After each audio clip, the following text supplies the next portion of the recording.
Imagine standing in a grocery store, watching a mother with tears in her eyes return the only can of formula she had for her hungry baby. Not because she wanted to, but because she couldn't afford it.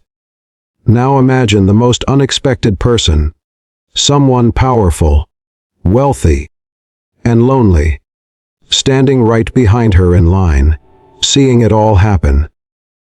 What he did next will not only shock you, but it will touch your heart forever. Stick with this story until the very end, because the twist will leave you speechless. And hey, before we dive in, don't forget to like this video and subscribe to the channel so you never miss more emotional stories like this. The supermarket was nearly empty that rainy Thursday evening, and the soft hum of fluorescent lights buzzed overhead as wary shoppers shuffled through the aisles. In line at the checkout stood a woman whose shoulders sagged under a weight far heavier than the grocery bags in her cart. Her name was Emily, a young single mother, barely in her mid-20s. She clutched her crying baby against her chest, whispering quiet words of comfort as she unloaded her small pile of essentials onto the conveyor belt. Bread, milk, diapers, and one precious can of baby formula. To most people, it might have looked like just another routine shopping trip. But for Emily, it was an act of survival. Her paycheck from her part-time job as a waitress had barely covered rent that month, and the last of her savings had gone toward paying overdue bills. The formula was a splurge she could barely afford, but her baby, Oliver, needed it more than anything.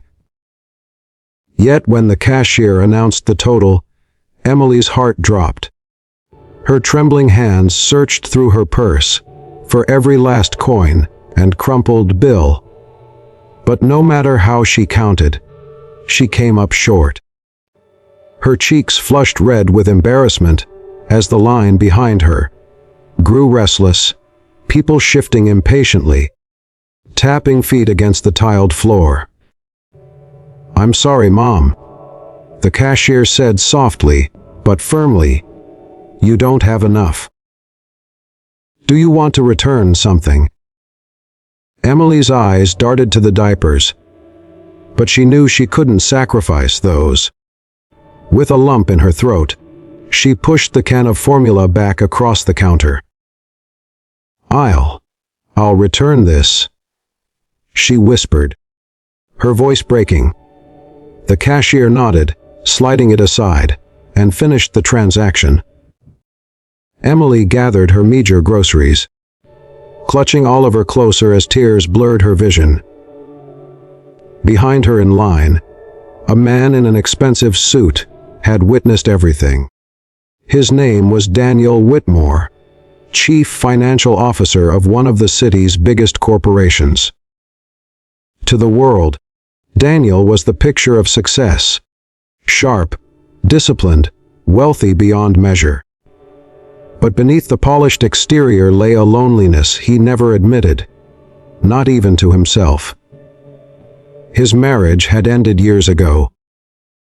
His children lived overseas with their mother, and his life had become nothing more than long hours at the office, followed by empty nights in a silent penthouse.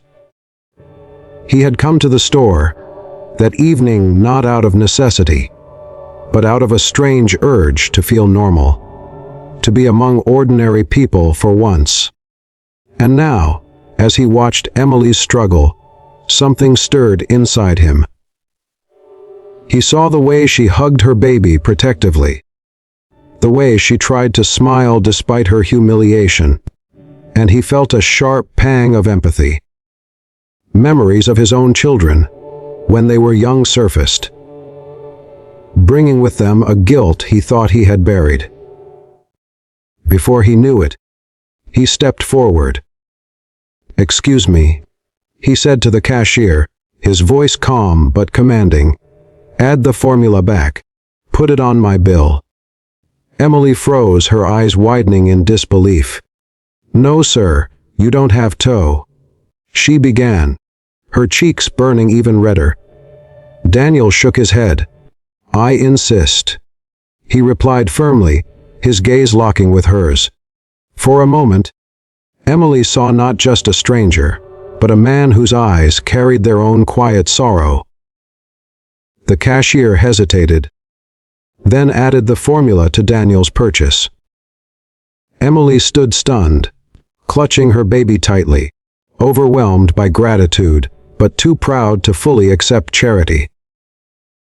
I don't know how to thank you," she stammered, her voice trembling.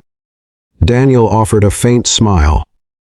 "Just make sure he eats well tonight," he said softly, nodding toward Oliver. As Emily gathered her things, Daniel felt something shift within him. It wasn't just an act of kindness. It was the start of something he couldn't quite explain. He watched her leave the store, rain splattering against the glass doors as she disappeared into the night. Yet the image of her walking away lingered in his mind, tugging at a part of his heart he thought had long gone numb. Little did he know, that small act of kindness was about to set in motion a chain of events that would change both their lives forever. The rain fell harder as Emily hurried down the dark street, her baby nestled against her chest, the warmth of his tiny body giving her strength. Yet her mind couldn't stop replaying the moment at the checkout counter. The stranger in the suit, who had stepped in so selflessly. She had seen pity before, she had endured charity. But this was different. There had been no judgment in his eyes, only quiet understanding, almost as if he knew what it meant to feel alone. Daniel, meanwhile, sat in his car. But he couldn't bring himself to turn the key. He watched Emily disappear into the storm and felt an ache in his chest he hadn't felt in years. For so long, his life had been about numbers, meetings, and deadlines, but for the first time in a long time, he felt human again. That night, he couldn't sleep.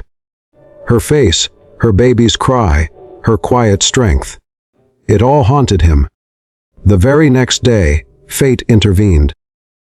As Daniel walked past a small cafe on his way to the office, he saw her again. Emily, behind the counter, wearing a faded apron, her smile tired, but genuine as she balanced trays and comforted Oliver, who lay in a stroller nearby. She hadn't noticed him yet. But he knew this was no accident. Something inside him whispered that he had been given a second chance. Not just to help her, but to help himself rediscover the meaning of life. Taking a deep breath, Daniel pushed open the door. And in that moment, two very different worlds began to collide, destined to change everything they thought they knew about love, hope, and second chances.